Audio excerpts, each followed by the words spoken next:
বলি বাংলাদেশের নতুন সিরিজ নিউজিল্যান্ডের বিপক্ষে, এবং নিউজিল্যান্ডের বলা হচ্ছে যে এটা বি বা সি ক্যাটাগরির টিম, কারণ মূল ক্রিকেটার যারা 50 ওভার্স ক্রিকেটে খেলেন তাদের একটা বড় অংশ they are very much busy with the IPL and the PSL. So নিউজিল্যান্ডের দ্বিতীয় বা তৃতীয় সারির যেই দলটা এসেছে সেটার বিপক্ষে বাংলাদেশ পূর্ণ শক্তি নিয়ে হোম অফ ক্রিকেটে মিরপুর শেরেবাংলা স্টেডিয়ামে নামার অপেক্ষায় রয়েছে। তপ্ত রৌদ্রের মধ্যে ম্যাচ হবে এবং যতটা সম্ভব এনার্জি সেভিং এর জন্য ম্যাচ শুরু হবে 11টায়, যেটা ডে নাইট ছিল, দুপুর 2টায় শুরু হওয়ার কথা ছিল, এবং সন্ধ্যা 7টা 7:30টার মধ্যে সেই ম্যাচ শেষ হয়ে যাবে। বাংলাদেশের 11 নিয়ে যথেষ্ট ডিসকাশনস রয়েছে এবং যে স্কোয়াডটা দেওয়া হয়েছে সেই স্কোয়াড গাজী আশরাফ হোসেন লিপুর স্কোয়াড, ওই 15 সদস্যের মেম্বারকেই আসলে হাবিবুল বাশার সুমন এবং তার টিম চুজ করেছে।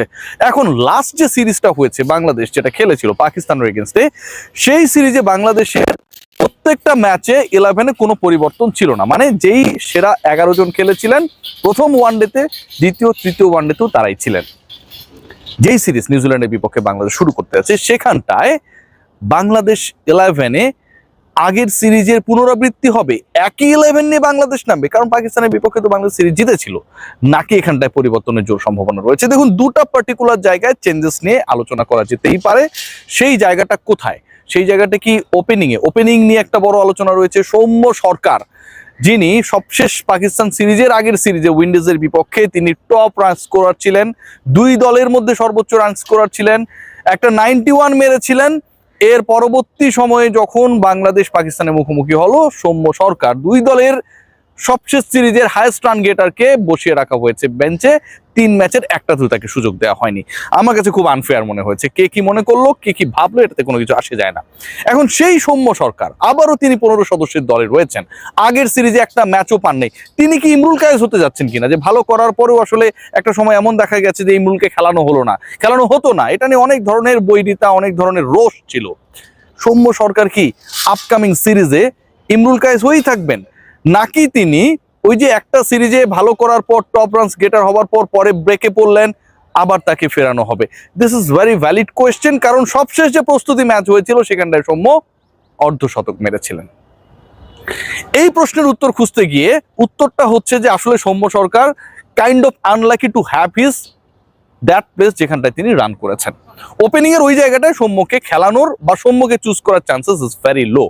তার মানে সাইফ এবং তার পার্টনার হিসেবে ইনফর্ম তানজিদ হাসান তামিমকেই দেখা যাবে ওপেনিং এ, এবং এই দুজনই হচ্ছে বাংলাদেশের আপকামিং ম্যাচের দুজন ওপেনার। দেখুন, সাইফকে নিয়ে যদি কথা বলতে হয়, সবচেয়ে সিরিজে খুব বাজে ব্যাটিং করেছিলেন। খুব বাজে বলতে হচ্ছে 3 ম্যাচে 52 রান করেছিলেন, এবং লাস্ট ম্যাচে 36 করেছিলেন, তার আগের ম্যাচে 4 করেছিলেন, তার আগের ম্যাচে 12 রান করেছিলেন। সো যদি ইন্টারন্যাশনাল পারফরমেন্স যদি কাউন্ট করা হয় তাহলে লাস্ট সিরিজটা খারাপ গেছে সাইফের। আবার তার আগের যে সিরিজটা ছিল উইন্ডিজের এগেইনস্টে, সেখানটা আবার লাস্ট ম্যাচে কিন্তু তিনি ভালো করেছেন, 80 অর একটা রান স্কোর করেছিলেন। তো সাইফ হাসানকে আমার কাছে যতটুকু ইনফরমেশন রয়েছে, সৌম্য সরকারের পরিবর্তে বা সৌম্য সরকারকে চুজ না করে বরং তানজিদ হাসান তামিমের পার্টনার হিসেবে পরের সিরিজের প্রথম ম্যাচে দেখা যেতে পারে। What about number 3? এটা নিয়ে খুব বেশি আলোচনার সুযোগ নেই। নাম্বার 3 মানে 3 নাম্বার পজিশনটায় যিনি ব্যাট করবেন বা যাকে খেলানো হবে, তিনি তো আপনারা সবাই জানেন আমাদের নাজমুল হোসেন শান্ত। বাট নাজমুল হোসেন শান্তকে নিয়েও আলোচনার যথেষ্ট জায়গা রয়েছে। নাজমুল হোসেন শান্তকে নিয়ে আলোচনার জায়গাটা এটা না যে নাজমুল হোসেন শান্ত ওই পজিশনের জন্য ক্যাপাবেল না, নাজমুল হোসেন শান্ত ভালো করতে পারবেন না, সেটা না। বরং নাজমুল শান্তকে নিয়ে আলোচনা পয়েন্ট যেখানটায়, সেটা হচ্ছে আনলাকিলি নাজমুল হোসেন শান্ত লাস্ট 12টা ইনিংসে, নাম্বার 3 কথা বলছি, খুব একটা সুবিধাজনক স্কোর করতে পারেননি। He made no half centuries.